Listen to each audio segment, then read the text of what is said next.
Hello friends, यहाँ पे हम ऑप्शनल सब्जेक्ट को लेकर के बात करेंगे। अभी स्केलिंग का भी मुद्दा काफ़ी गर्म चल रहा है और लोगों का मानना है कि किसी पर्टिकुलर ऑप्शनल में बहुत ज़्यादा मार्क्स आ रहे हैं और कुछ ऑप्शनल्स में कम आ रहे हैं। तो जो नए एस्पिरेंट्स हैं खासकर उनके लिए, और जो लोग भी, कुछ लोग होते हैं जिनके मन में हमेशा यह प्रश्न रहता है कि क्या ऑप्शनल को बदल दिया जाए, और खासकर उन विद्यार्थियों के मन में जिनका कॉन्टिन्यूअसली मार्क्स काफ़ी कम आ रहा है और कुछ ऑप्शनल्स में ये हो भी रहा है।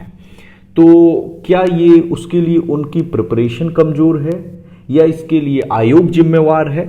ऐसे में क्या करना चाहिए? हम लोग ईच एंड एवरी एस्पेक्ट पे बात करेंगे। देखिए, हम लोग किन किन बिंदुओं पे चर्चा करेंगे, उन बिंदुओं को मैं सबसे पहले बता देता हूं, ताकि अगर यह वीडियो आपको काम की लगे तो आप कंटिन्यू करें, वरना आप डिसकंटिन्यू कर सकते हैं।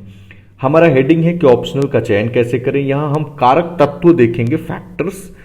यहां फैक्टर्स मैंने केवल कीवर्ड्स दिए हैं। I will explain each and everything. दूसरा है कि क्या न करें, मतलब ऑप्शनल सब्जेक्ट के चुनाव में क्या क्या गलतियां नहीं करनी है। कुछ लोग करते हैं कि इस भैया ने ऑप्शनल ले लिया था और भैया टॉप कर गए तो हम भी ले लेते हैं, ये नहीं करना है, ठीक है। और कुछ प्रमुख विषय और 64th बीपीएससी की मैं परफॉर्मेंस भी बताऊंगा कि क्या हुआ है 64th बीपीएससी में, किस ऑप्शनल में कैसी मार्किंग हुई है, क्योंकि मैंने बहुत सारी मार्कशीट देखी हैं। और उसके बाद कैसे फिर चुनेंगे इतने फैक्टर्स को देखने के बाद। और लास्ट में हम बात करेंगे कि वे फॉरवर्ड क्या है हमारे पास, वे अहेड क्या है। और ये एपिसोड तो आपने शायद देखा ही होगा, ये वेब सीरीज, ये एस्पिरेंट वेब सीरीज है जो टीवीएफ ने लाई थी, और उसमें ये संदीप भैया है। He is a very good mentor, मतलब throughout the episode he has been a very good mentor. और ये अभिलाष, जिसका सिलेक्शन होता है यूपीएससी में, लास्ट अटेम्प्ट होता है और उसके बाद अटेम्प्ट जब बढ़ते हैं तो खैर उसमें हमें नहीं जाना है। यहाँ ऑप्शनल पे बात इन लोगों ने की है, आप देख सकते हैं, तो लास्ट में हम इसको भी बात करेंगे। और मैं बताऊंगा कि एक मेरे से भी ब्लंडर हुई है, तो वो क्या ब्लंडर हुई थी। Let's start. एक बार मैं पहले बता दूं कि यार आप लोग सब्सक्राइब कर लीजिए चैनल को प्लीज, आईएएस पीसीएस फैक्ट्री को। और एक क्वेरी आ रही थी कि पेड कोर्स है क्या, व्हाट्सएप ग्रुप में ऐड कीजिए। देखिए, हमारा कोई पेड कोर्स नहीं चल रहा है। मैं अकेला व्यक्ति हूं जो यहां कार्य कर रहा हूं, और टाइटल हो, थंबनेल हो, सब मुझे ही बनाना पड़ता है। मेरे पास कोई टीम नहीं है और पेड वर्क नहीं है। सारी वीडियोस फ्री है, फ्री ऑफ कॉस्ट है, आपको कुछ नहीं पे करना है, ठीक है। तो ये है हमारा पूरा ये। और कुछ ये भी क्वेरीज आ रही थी कि सीएपीएफ को लेकर के, जो असिस्टेंट कमांडेंट का यूपीएससी वैकेंसी निकालता है, अब उसकी एग्जामिनेशंस भी होनी है, तो उसको लेकर के भी कुछ वीडियोस की डिमांड्स थी। तो I will fulfil those demands in the days to come very soon. चलिए हम शुरू करते हैं। देखिए, सबसे पहले ना आप देखेंगे कि जो नए स्टूडेंट्स हैं वो प्लीज ध्यान देंगे इस पे कि क्या क्या कारक तत्व हैं किसी भी ऑप्शनल के चुनाव में। पहला चीज होता है कि आपका बैकग्राउंड, यानी आपने जो भी ग्रेजुएशन या पोस्ट ग्रेजुएशन के दौरान पढ़ा है, जैसे मान लीजिए बीए, बीएससी, कुछ भी, या एमए, एमएससी, इस तरह की जो चीजें की हैं, तो आपका अगर वो है तो आप कंसीडर कर सकते हैं। बट कई सारे ऑप्शनल्स है, खासकर इंजीनियरिंग वगैरह के ऑप्शनल्स, जिनका मैंने देखा है यूपीएससी में कि वो लोग नहीं प्रेफर करते हैं। कारण ये है कि उसका सिलेबस थोड़ा सा वहां पे लेंदी होता है, वहां स्केलिंग होती है, तो बहुत ज्यादा बेनिफिट होता नहीं है। बट बीपीएससी में स्केलिंग नहीं होता है तो आप बेनिफिट ले सकते हैं, ठीक है। बैकग्राउंड होने के बाद एक चीज जो बहुत इंपॉर्टेंट है वो है कि आपका कॉन्फिडेंस लेवल। अगर कॉन्फिडेंस लेवल हाई है कि yes I can manage this subject, only then you should move ahead. दूसरा है कि इंटरेस्ट, आपकी रुचि है या नहीं है विषय को पढ़ते हुए। अब बात आएगी जो नया एस्पिरेंट है उसने तो पढ़ा ही नहीं है, तो कैसे पता लगेगा कि रुचि है या नहीं है।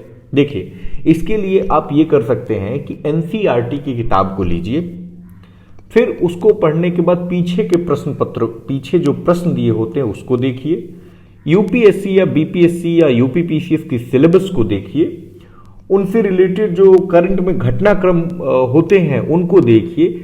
इतना देखने के बाद आपको मोटा मोटा अंदाजा लग जाएगा कि यार इसको पढ़ने में मुझे ठीक लग रहा है या नहीं। ये फीलिंग की बात है, इट कांट बी मेजर्ड, ठीक है।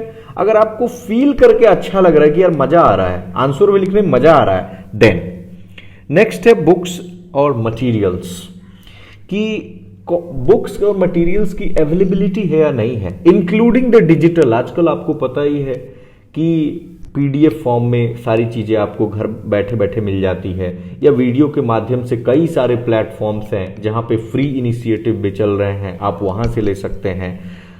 मतलब कई सारे ऑप्शनल्स होते हैं ना जिनमें बुक्स की दिक्कतें आती हैं, सीरियसली दिक्कत आती है, जहां पे कॉमर्शियल बेनिफिट्स ज़्यादा नहीं दिखते हैं ना, वहां पे पब्लिशर भी बहुत ज़्यादा इन्वेस्टमेंट नहीं करते हैं। तो ये चीज़ आप जरूर ध्यान रखेंगे।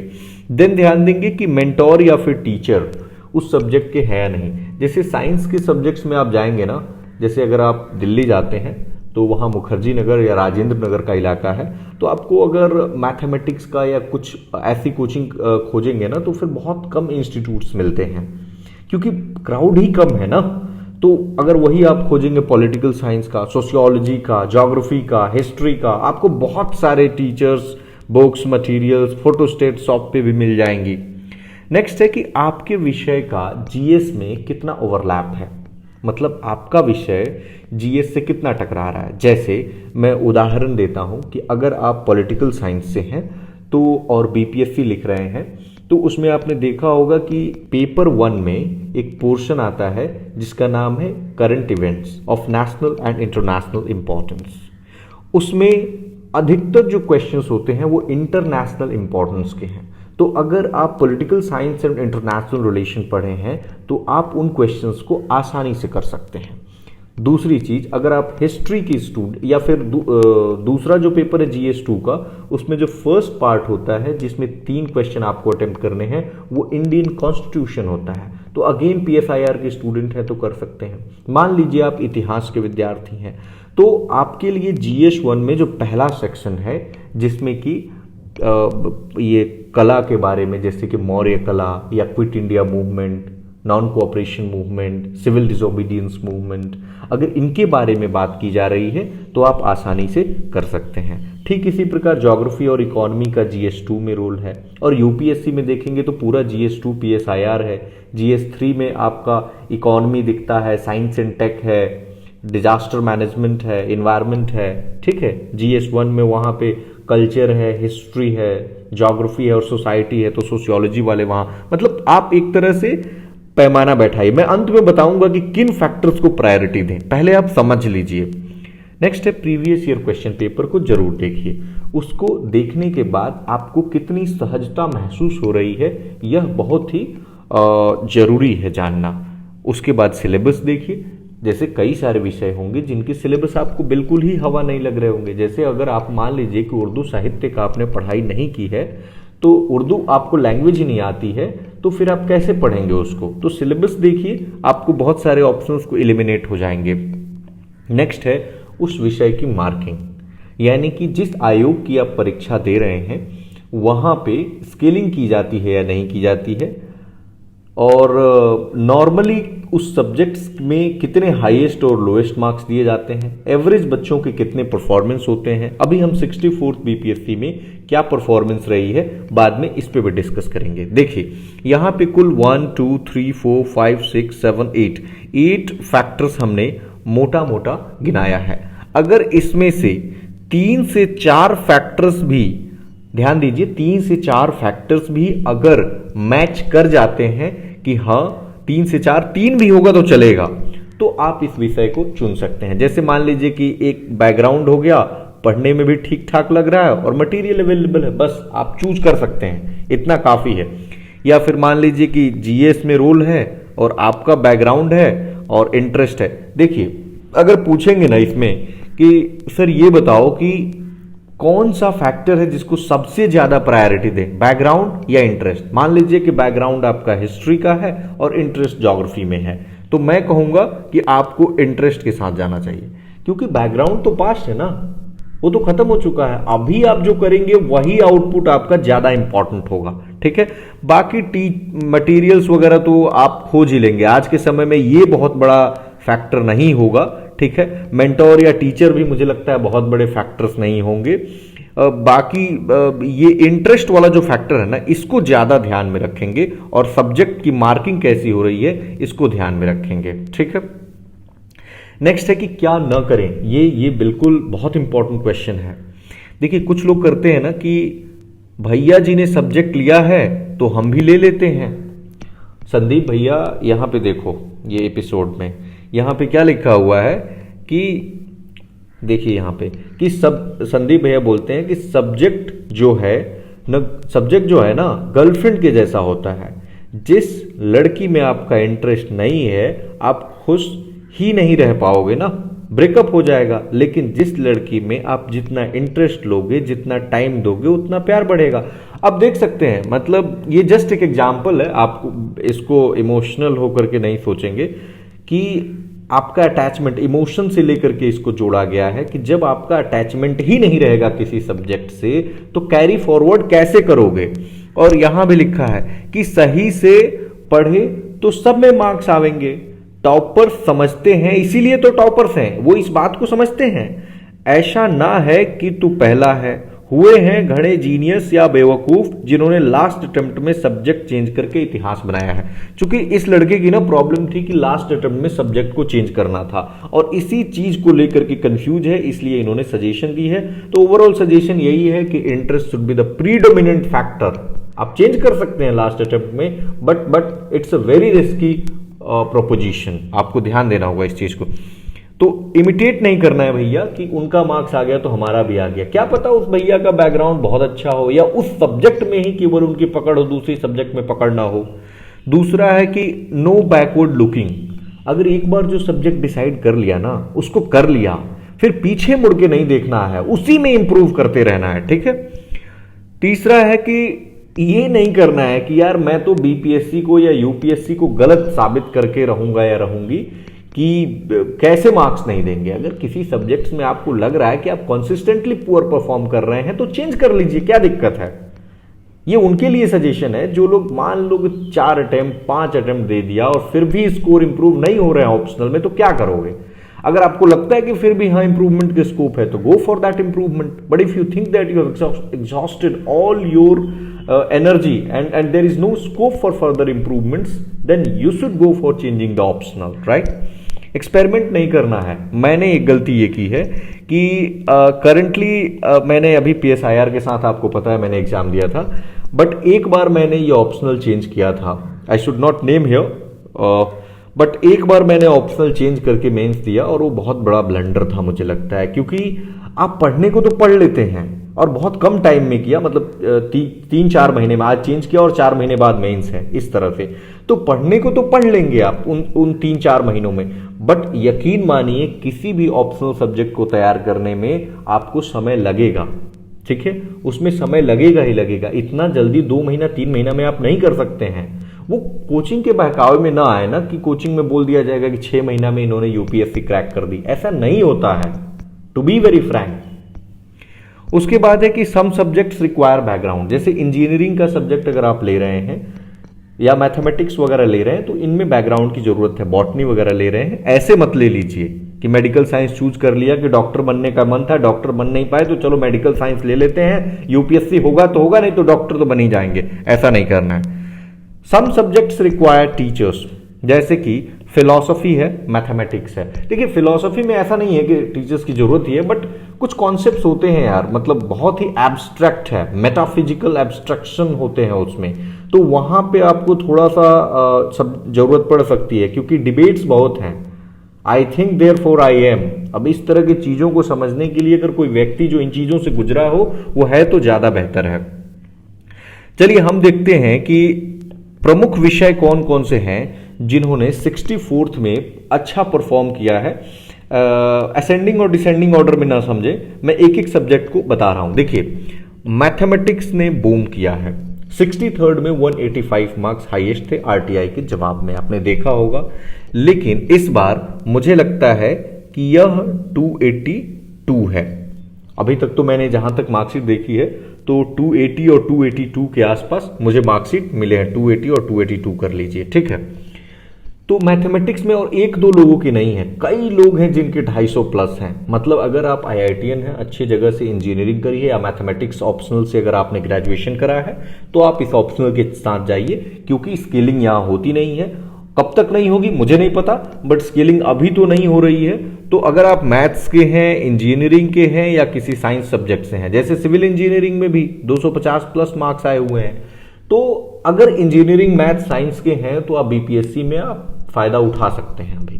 ठीक है, अब ये कितना फायदा फेयर है ये अलग इशू है। ये फायदा फेयर नहीं है, क्योंकि स्केलिंग होना चाहिए। हिस्ट्री को, जैसे यूपी पीसीएस के अभी नए जो चेयरमैन साहब हैं, उन्होंने बयान दिया था कि हिस्ट्री को मैथमेटिक्स के साथ तुलना नहीं किया जा सकता है, क्योंकि mathematics is an objective paper ना, botany is an objective paper and history is a subjective paper. इतिहास का बंदा अगर एस एन सेन के विचार को लिख रहा है 1857 की क्रांति पे, तो एस एन सेन के विचार और मजुमदार के विचार बिल्कुल अलग होंगे, या कुछ कुछ सिमिलैरिटीज हो सकती हैं, बट मैथमेटिक्स में तो ऐसा नहीं होगा ना, फिजिक्स में ऐसा नहीं होगा। न्यूटन की जो लॉ ऑफ ग्रेविटेशन है, आप यहां पे हैं, लंदन में है, हाउ डज इट मैटर? नहीं मैटर करता है। फिर है कि ज्योग्राफी, ये एवरग्रीन सब्जेक्ट है, यूपी में भी बिहार में भी, यूपीएससी में भी रहा था एक टाइम पे, बट यूपीएससी में अभी उतना नहीं चल रहा है ज्योग्राफी का बूम, वो बूम खत्म हो चुका है। बट बिहार और यूपी में काफी बूम कर रहा है, और मेरे फ्रेंड हैं उनके 204 आए हैं, उनकी मैंने पूरी स्ट्रेटजी इस प्लेटफॉर्म पे शेयर कर दी है, आप जाकर के उसे देख सकते हैं। नेक्स्ट है एंथ्रोपोलॉजी। देखिए इसको यूपीएससी में बहुत चलता है ये, बट बिहार में बहुत कम लोग लेते हैं, मे बी अवेयरनेस की कमी हो, लेकिन इस सब्जेक्ट में मार्क्स बहुत आते हैं और इस बार भी काफी अच्छे मार्क्स आए हैं। लिटरेचर के सब्जेक्ट्स में भी मार्क्स काफी अच्छे आते हैं, जैसे कि मैथिली साहित्य में मैंने कई लोगों के 180 प्लस मार्क्स देखे।